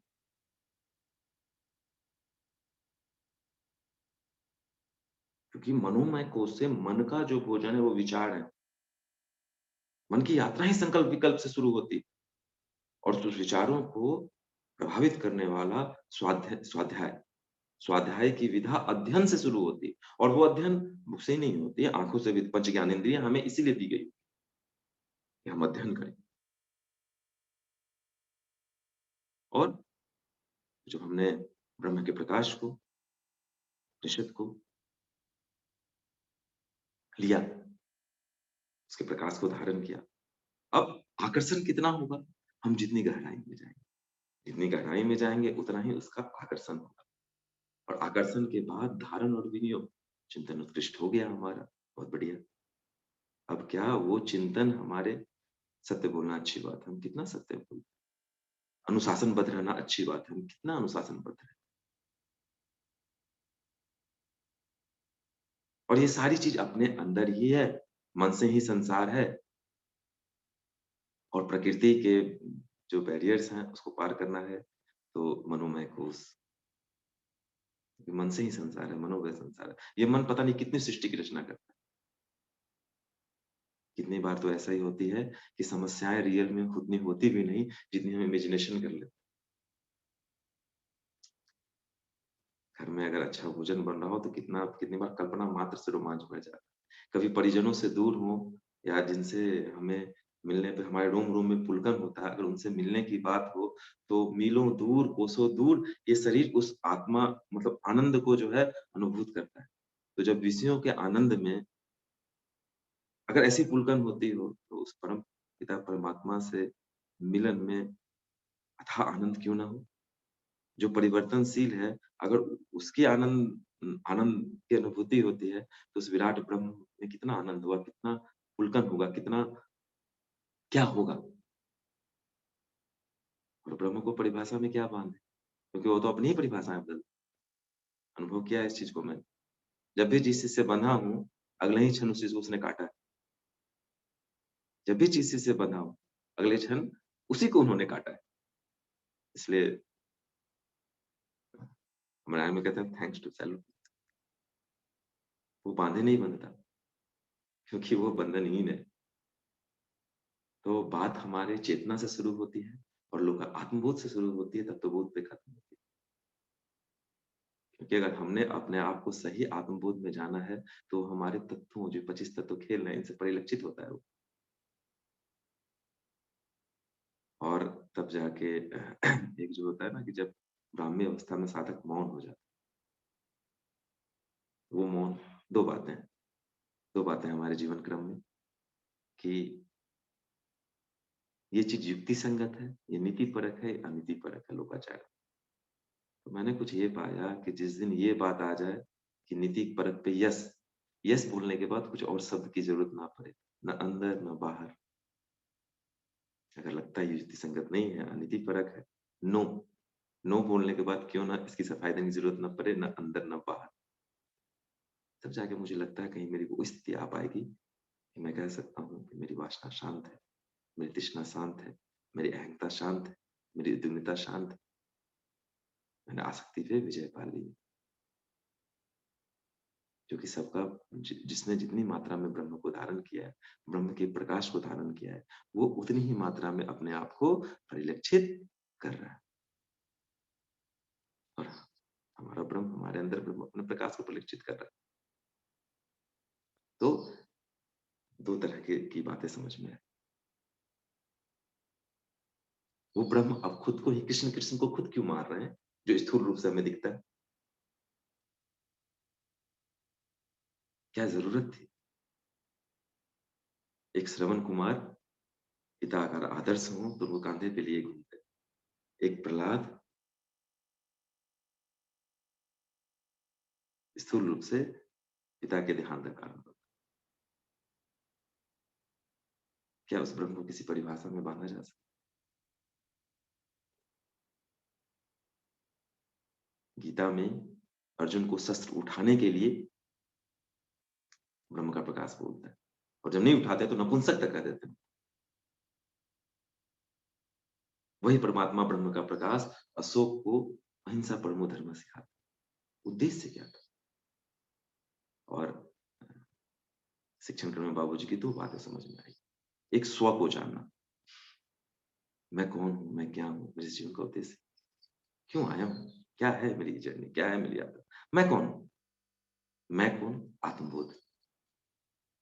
और इस धरा को जो जो हमें रोल मिला है, जो उस महान डायरेक्टर ने हमें रोल दिया है, अपने अंश को, अपने बच्चे को अलग करके अभिनय करने का, इस रंगमंच पे उस अभिनय को शानदार तरीके से धरा को स्वर्ग बना, इसी को जो है मनुष्य में देवत्व का अवतरण और मनुष्य में देवत्व का संवर्धन और धरा पर स्वर्ग का अवतरण, इस दो महान उद्देश्यों में बांटा। और सोहम साधना की पहुंच, सोहम साधना की पहुंच, सोहम साधना की परिपक्वता इन दोनों में कमाल की बना सकती है। इस पे कुछ अनुभवों को व्यक्त करने का सूक्ष्म प्रयास मैंने किया। और सोहम साधना में जो सबसे अच्छी बात क्या है, स्वतः है, ये ईश्वर का वो बीज है हंस जो हमें मतलब क्या बोले कि वो हम जन्मसिद्ध, हम इस जीव शरीर को धारण करते ही हमें जन्मसिद्ध अधिकार दिया गया, कोई हमसे छीन नहीं सकता। इस अध्यात्म की इतनी अच्छी अनुभूति सोहम साधना में, क्योंकि वो तो बीज रूप में हमें विद्या, हमें खुद मिला हुआ है, हमें खुद मिला हुआ है। और इसमें पंचकोश क्योंकि जो है वो विराम है, वो प्रकृति के बैरियर को हटाने के लिए, और इसके लिए मनोमय को साधना से ही शुरू हो जाती है। एकाग्रता का, क्योंकि जब तक मनोमय को उसकी इन मात्राओं को हम पार नहीं पाएंगे, प्रकृति के बैरियर से हम आगे नहीं बढ़ सकते। और प्रयत्न में सबसे पहले प्रकृति को ही इससे हम आगे बढ़ना होगा। इसमें क्या है, इसमें शुरू आ सकती, बस चिपक गए इसको करके, फिर वो वाली बात आ जाती है अपनी वाली, मैं उसको छोड़, फिर इसी को अपने अपने विचार क्रम में, अपने अपने अध्ययन के हिसाब से इसको हम अपना एक नया आयाम दे सकते हैं। इन्हीं शब्दों के साथ जो है अनुभव में, और इसमें जहाँ कहीं भी त्रुटि बन पड़ी होगी उसके लिए माफी चाहूंगा, और आगे बाबूजी से हम लोग प्रकाश।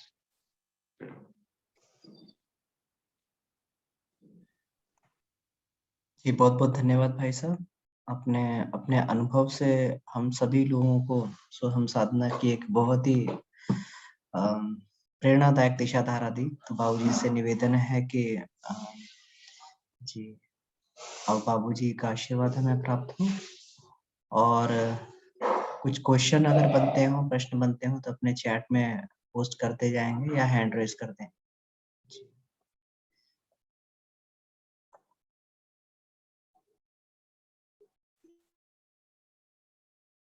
जी बाबूजी प्रणाम। जी प्रणाम अमन जी, और चौहान साहब को प्रणाम, विष्णु जी भैया को प्रणाम, सारे पार्टिसिपेंट्स को प्रणाम। तो सीधे हम लोग प्रश्नोत्तरी में आते हैं। उससे बात खुलती है कि आत्म साधना में कहाँ दिक्कत आती है, और उसमें या वहाँ पर इसमें कुछ क्रॉस क्वेश्चन बनने लगता है। तो पूरी छूट है, हम लोग अपने से साधना विषय के प्रश्न रख सकते हैं। जी गोकुल जी भाई साहब हैंड रेज है। जी भाई साहब प्रणाम। प्रणाम बाबूजी। सोहम साधना और प्राणाकर्षण प्राणायाम किस प्रकार से अलग है? जी इसमें प्रश्न ये उठ रहा है कि किस प्रकार से दोनों अलग, डिफरेंसेस क्या है? जी हाँ, प्राणाकर्षण प्राणायाम में और सोहम साधना में क्या अंतर है? तो प्राणाकर्षण प्राणायाम में प्राण का खिलकट है,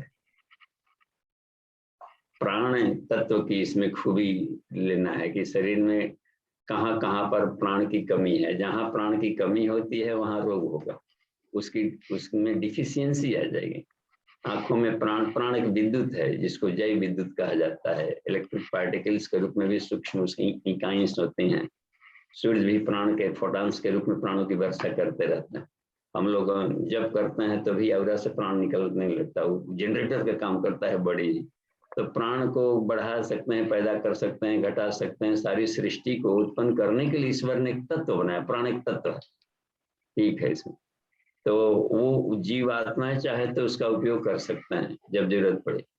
तो ज्ञान भी, संकल्प भी, सारे तत्व भी सब प्राण के ही वेरिएशंस आ गए। अब है कि प्राण का आकर्षण है कि जो अपने बॉडी में जो घटक कम हो गया है वहां प्राण को खींचना, प्राण को भरना, या तो भीतर से जनरेट करें तो, या फिर यूनिवर्स में हर जगह प्राणों में हम लोग तैर रहे हैं, प्राणों के समुद्र में ये लबालब भरा पड़ा है, उससे खींच करके भर लें तो इसे प्राण का आकर्षण, प्राण का धारण और प्राण का विनियोग, क्योंकि आएगा तो मुख्यालय में, चक्रों में और सुषुम्ना मार्ग में जहां जहां पॉइंट पहले इसको भरता है, फिर जाकर के सोचना पड़ता है कि उसमें स्टोरेज किया गया तो फिर उसका यूज किया जाए, उसको विनियोग कहा जाता है।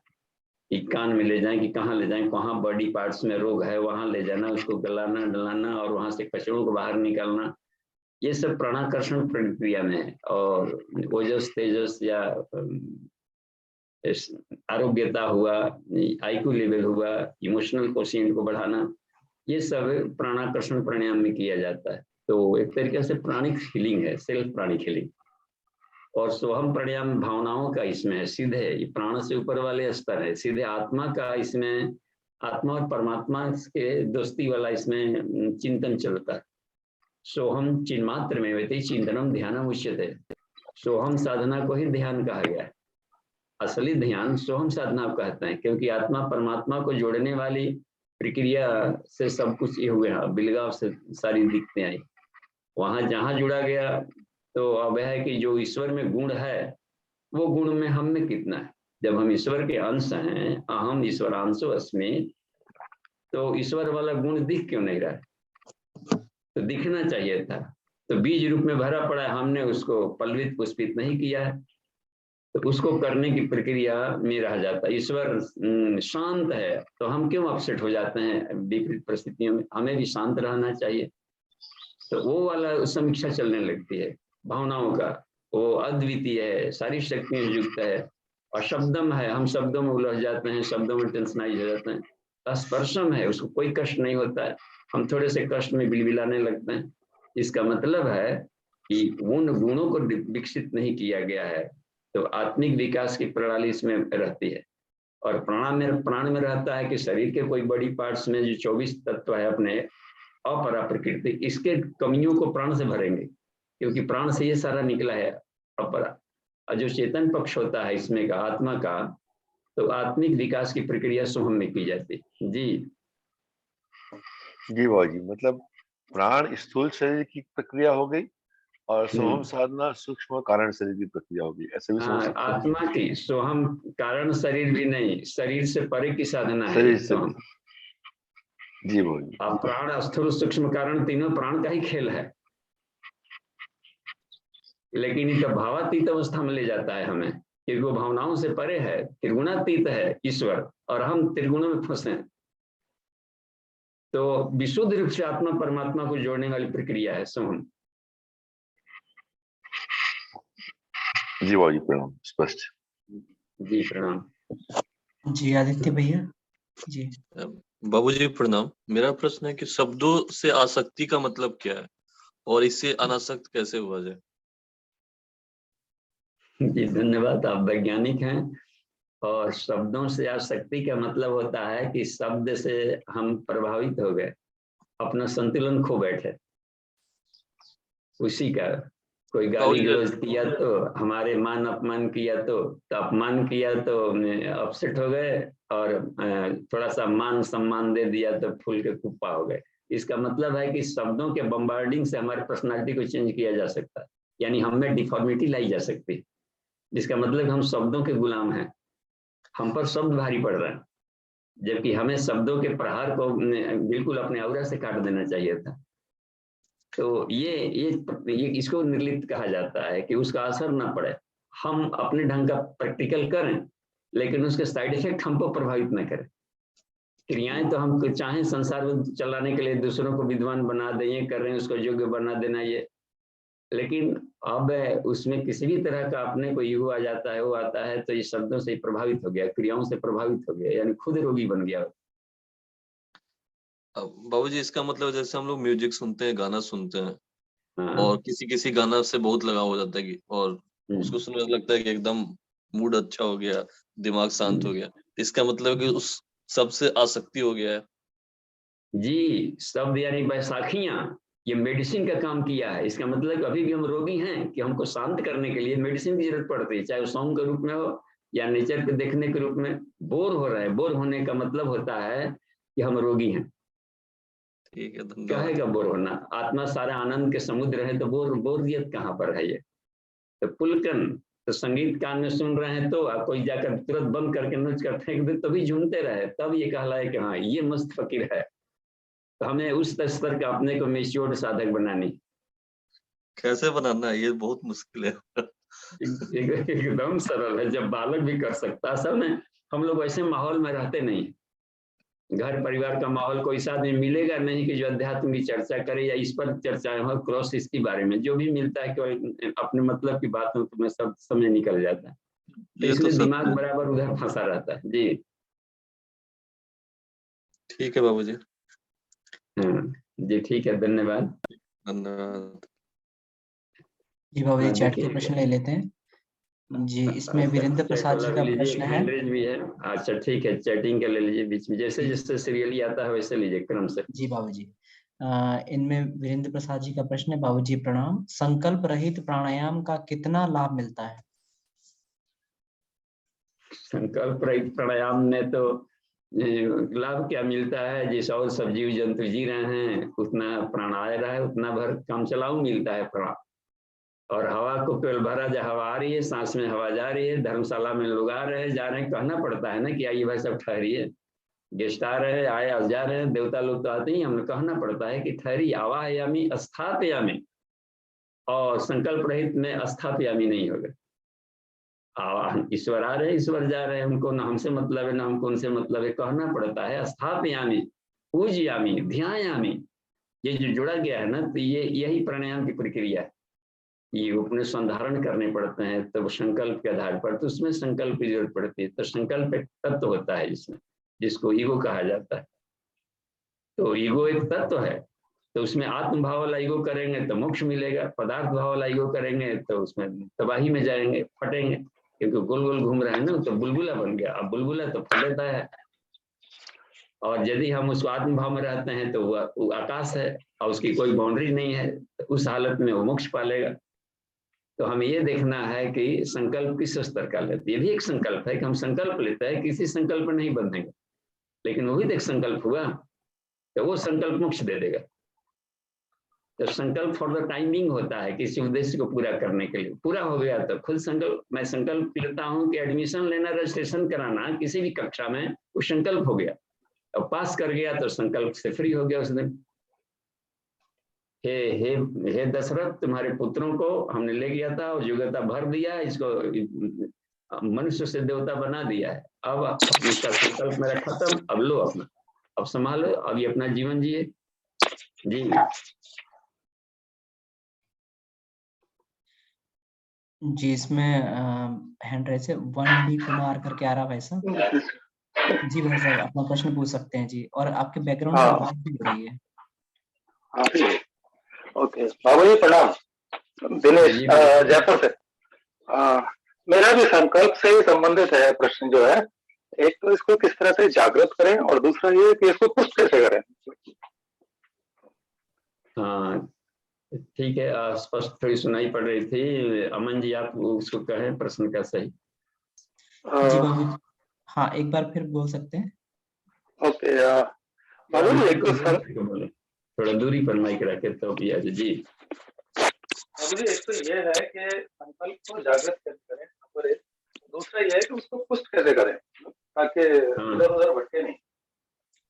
हाँ जी जी जी जी, तो इसका उत्तर देखिए कैसे ये बढ़ता है संकल्प को जगाने का, कि हम तो एक आकांक्षाएं जो होती हैं, इच्छा करना, तो इच्छा कोई चीज को पाने का, देखने के, करने का, दिमाग में मान ले कि इच्छाएं हुई, ईश्वर को भी इच्छा हुई कि एक से अनेक बने, तो उसके अंश हैं, तो हम सबकी भी इच्छाएं होती रहेगी, ठीक है।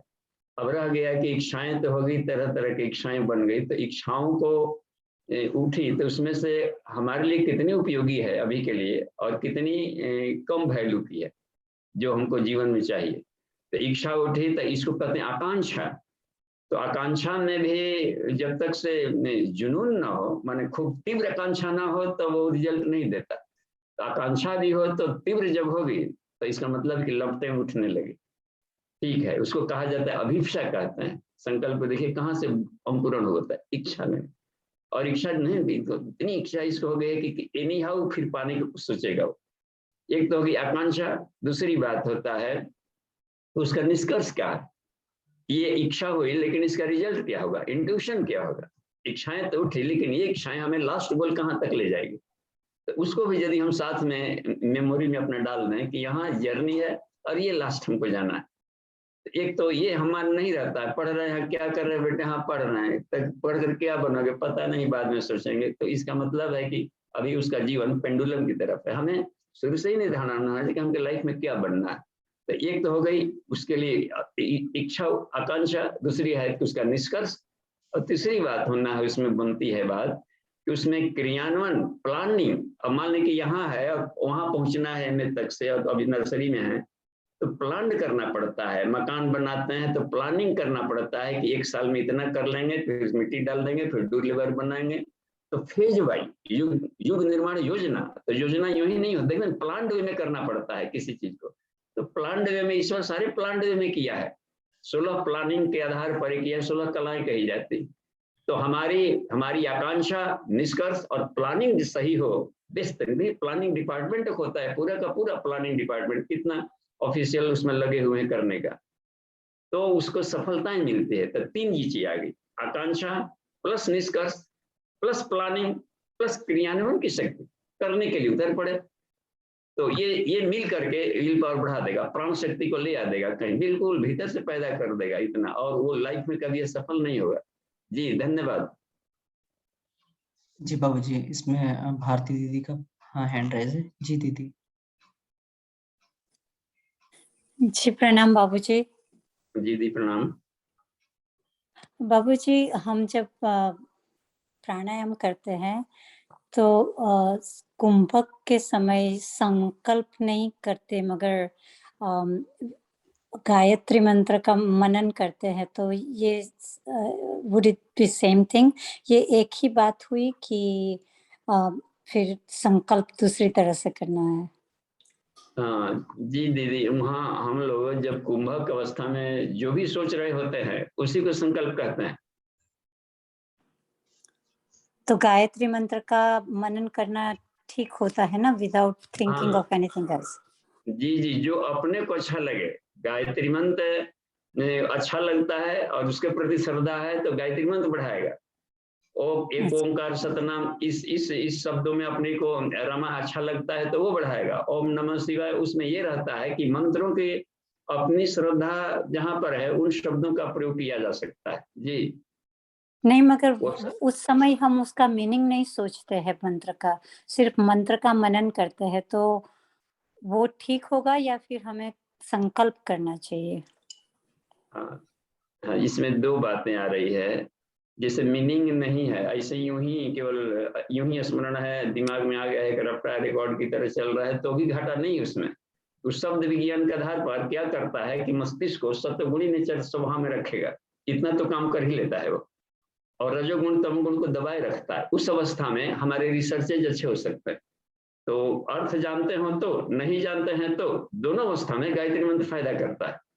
एक शब्द विज्ञान के आधार पर और अर्थ जानकर करेंगे तो भाव विज्ञान के आधार पर काम करने लगता है, दोनों गियर लग जाता है उसमें, तो प्रगति तेज हो जाती है। तो वो उसमें फायदा करेगा, घाटा नहीं है। जी थैंक यू बाबूजी। जी बाबूजी, आगे कुणाल कुमार जी का प्रश्न है चैट में, आत्मा कैसी हो जो चटका दे चट्टान को? बाबूजी, आत्म साधना कैसी हो जो चटका दे चट्टान को? सो हम में स्थित कैसे हुआ जा सकता है?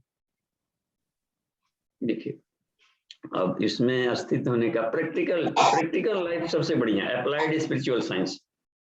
गुरु जी व्यवहारिक अध्यात्म को देना चाहे, विवेकानंद व्यवहारिक अध्यात्म को, जो भी लीडर्स होते हैं ना जो अपने आध्यात्मिक है, वो सब व्यवहारिक अध्यात्म को चाहते हैं कि आवे, व्यवहार में उतरे।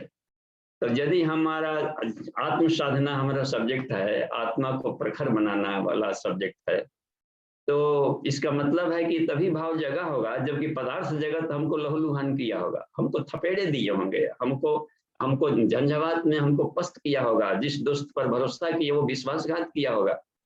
तो कहीं न कहीं पर ये इसमें तब आत्म साधना की भाव बनती है। अब है कि आत्म साधना कैसे ही हो कि संसार के सारे लोग भी विश्वासघात कर लें तो भी हमारी मुस्कान और हमारे ये प्रसन्नता बनने, देखते हैं दुर्गाओं में से एक होती है, अट्ठास करती हुई दिखाई पड़ती है। इसका मतलब है कि उसकी प्रसन्नता को सृष्टि में किसी भी तरीके से बाधित नहीं किया जा सकता। तो इसमें अब रह गई बात में कि आत्म साधना को प्रखर बनाने के लिए क्या तरीका है। तो जो कर्म योगी है उनके लिए होता है कर्म के माध्यम से प्रखर करना, समाज में रचनात्मक काम को हाथ में ले और खास करके वैसा ले जो एक सामान्य व्यक्ति नहीं कर सकता, और उसको पूरा करके ही दम ले तो उसका प्राण शक्ति बढ़ जाएगा। तो ये हुआ करता है आत्मशक्ति बढ़ गई, आत्मचेतना प्रखर हो गई। जो भक्ति भाव वाले हैं तो ऐसा समर्पण हो कि किसी भी तरीके से, जैसे प्रहलाद की तरह, मीरा की तरह, लेकिन भक्त थे एकदम, तो ऐसा भक्त है किसी भी तरीके से झंझावातों से डरे मत, ईमानदार ईश्वर है और उसके हम यदि भक्त हैं तो हमें भी ईमानदार होना है। करोड़ों खरबों की संपत्ति से उसका कोई अपना ईमान का पूछ मत डुले, कोई कितना हो प्रलोभन दे रहा, तब कहा जाएगा कि हाँ उसका प्राण बढ़ जाएगा और उसका आत्म साधना प्रखर हो जाएगी। तो अपना हम जिस फैकल्टी के हैं उस फैकल्टी के माध्यम से ही हम अपने आत्म साधना बढ़ा सकते हैं। जो ज्ञान योगी हैं तो ज्ञान के माध्यम से कभी भी हमें द्वैत भाव ना आवे। द्वैत भाव आ रहा है तो वहां पर आत्म साधना कमजोर है, और अद्वैत भाव में रहेंगे तो संसार का मजाल है कि कोई भी शक्ति डिगा दे। तो अपने ऊपर लगता है कि हमारा फैकल्टी क्या है, उस फैकल्टी के माध्यम से हम अपने को आत्म साधना को प्रखर करें। जी जी बाबूजी धन्यवाद। इसमें आगे इसमें नोविस सीकर करके हैं, इन्होंने अपना नाम नहीं लिखा है। तो इनका प्रश्न जो है सांसारिक परिवेश से है, जो परिस्थितियां चल रही हैं। तो इन्होंने कहा है कि मतलब जो रशिया जो इसमें घुसपैठ कर रहा है यूक्रेन में, तो क्या हम ये प्रलय की ओर जा रहे हैं? क्योंकि सारा संसार जो है प्रयास कर रहा है कि इसको ना होने दिया जाए, लेकिन फिर भी इसकी संभावनाएं बनती जा रही हैं एक बड़ी युद्ध की तरफ। तो इसमें जो है ये क्या है, मतलब क्या पॉसिबिलिटी है, प्रलय की पॉसिबिलिटी है, क्या है? अब देखिए इसमें तो गुणा गुणे से वर्तमानता, गीता के सूत्र पर हम इसका समाधान देखते हो तो गुण ही गुणों में बरतते हैं। क्योंकि जो भी राष्ट्र हैं वो अपने आप में विश्व के शिरोमणि लोग हैं, और उसके जो संचालन करने वाले भी शिरोमणि हैं। उस कंट्री में ढेर सारे वैज्ञानिक होते हैं, विद्वान होते हैं, हर स्तर के लोग होते हैं, वहां भी आध्यात्मिक लोग होते हैं, सब लोग, और सारा का मिला जुला जो रिजल्टेंट होता है वो राष्ट्र के रूप में वहां काम करता है। इसका मतलब है कि केवल हम ही चतुर नहीं, वो लोग भी अपने मस्तिष्क को अपने जी रहा होता है। अब रह गए कि व्यवहार उनका क्या होगा। तो हर कोई अपने गुण कर्म स्वभाव के आधार पर व्यवहार करेगा, तो अपने मेंटल स्टेट के आधार पर व्यवहार करेगा। उनसे विकसित बुद्धि वाले होंगे तो व्यवहार करेंगे, और ईश्वर चाहता है कि क्षति कम हो और अपने ढंग से लोग जी भी ले, अपना विकास भी कर ले अपने पैटर्न के आधार पर, लेकिन क्षति ना हो, दूसरे को कोई परेशानी ना हो।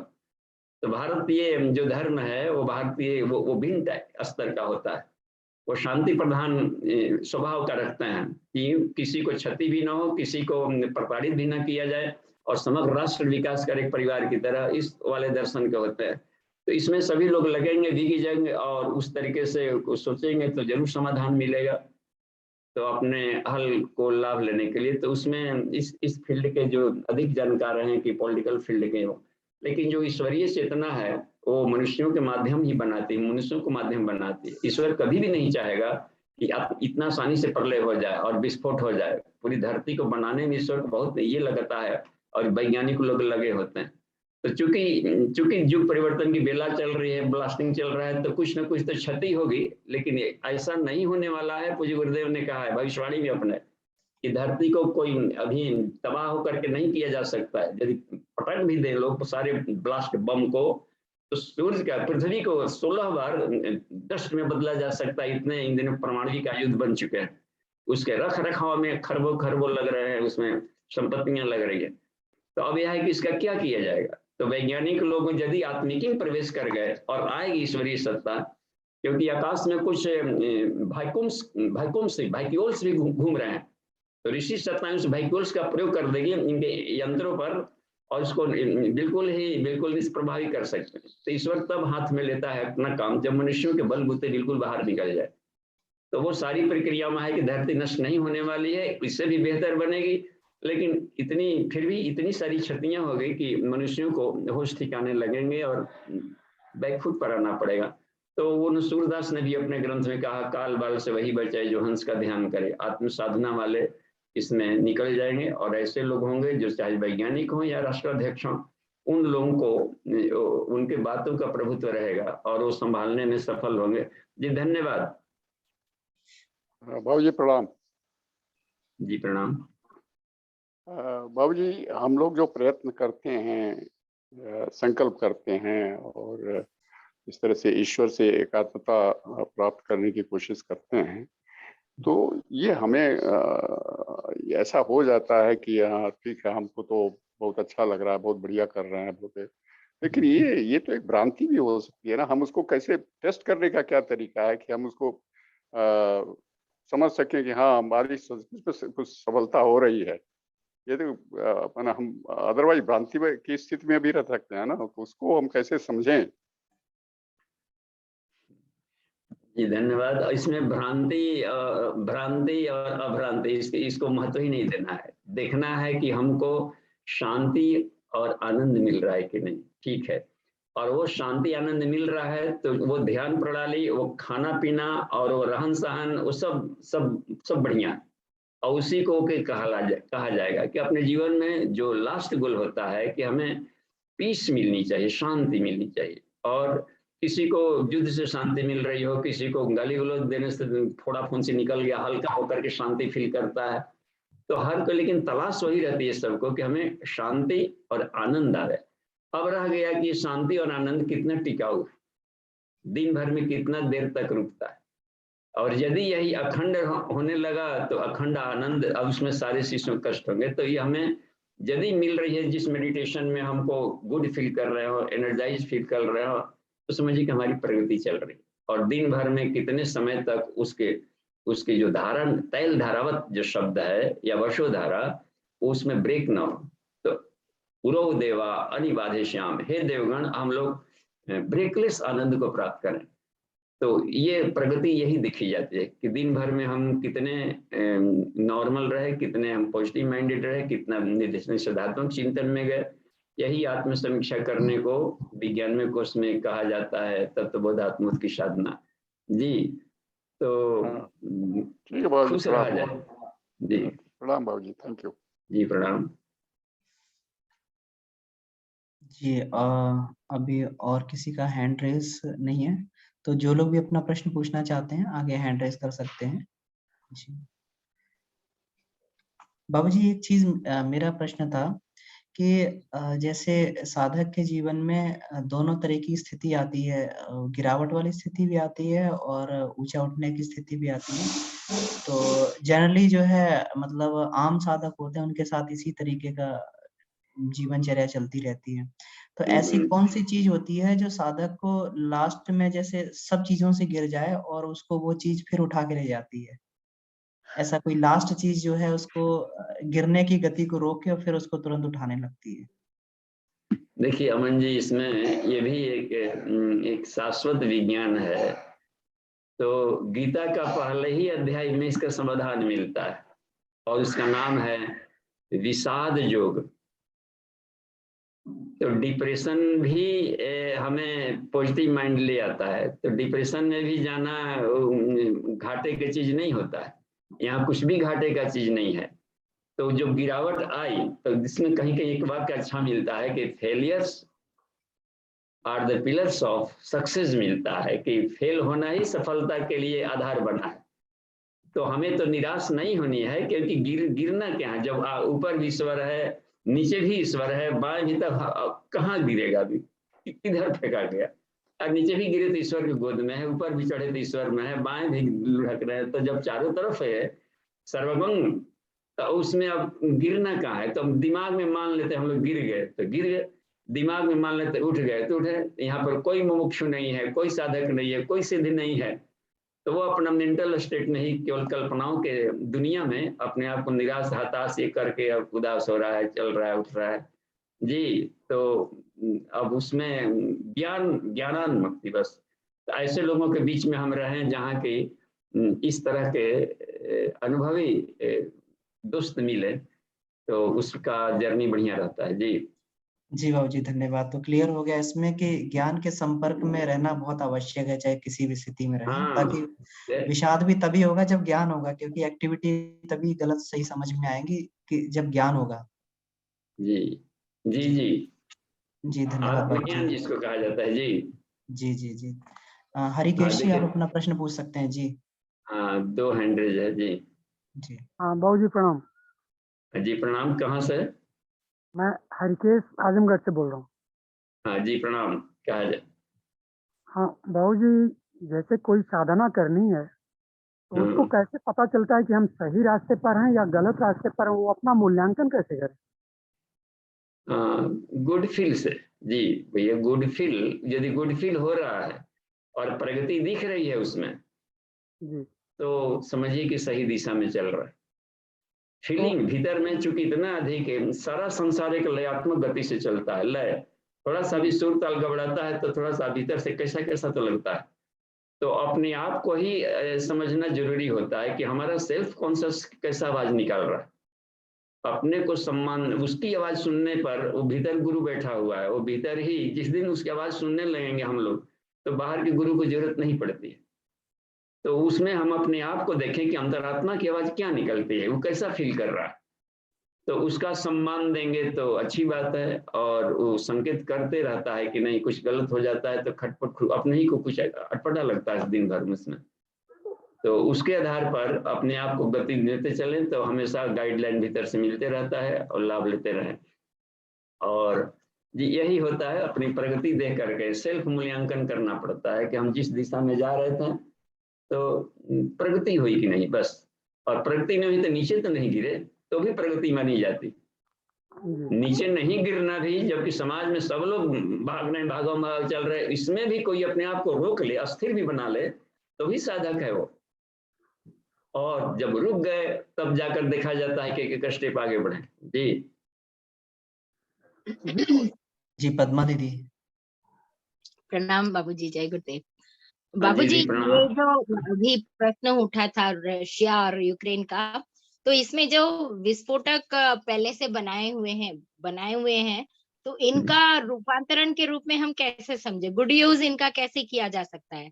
जैसे अभी कह रहे प्रलय हो सकता है, तीसरा विश्व युद्ध हो सकता है, तो अगर इन्हीं शस्त्रों का हम अगर रूपांतरण करें गुड यूज में, तो गुड यूज कैसे किया जा सकता है? ये एक प्रश्न है। और एक प्रश्न है, क्योंकि शस्त्र तो हमारे पास होने ही चाहिए हर देश के पास, तो ये न्यूक्लियर बॉम्ब्स वगैरह जो कुछ बनाए हुए हैं, ये हमारी सुरक्षा के लिए होते हैं। जब भी ऐसी गलत कुछ भी आ जाता है, मीन सामने से कोई हमारे ऊपर वार कर रहा होता है, तो हमें आत्म सुरक्षा के लिए, अपने आप को बलवान बनाने के लिए इन शस्त्रों को तो बनाना ही पड़ता है और रख रखाव भी करना पड़ता है, वरना मिलिट्री की क्या जरूरत, आर्मी की जरूरत ही क्या पड़ती है ना। तो ये इसका भी मतलब मुझे थोड़ा बताइए कि क्यों नहीं होना क्यों चाहिए और फिर होना भी क्यों चाहिए?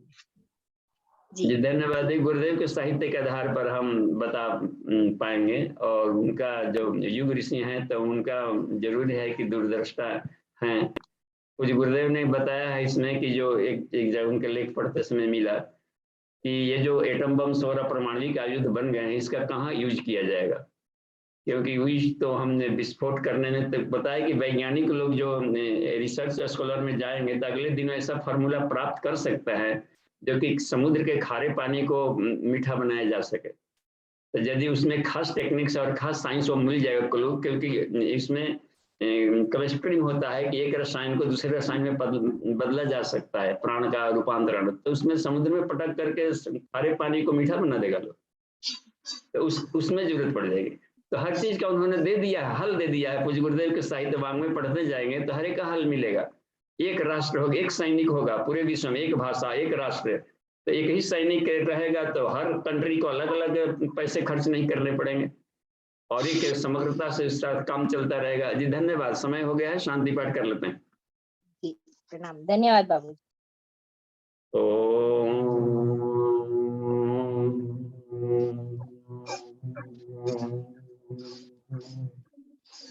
शांति शांति शांति। समाप्ति। प्रणाम। जी धन्यवाद बाबूजी।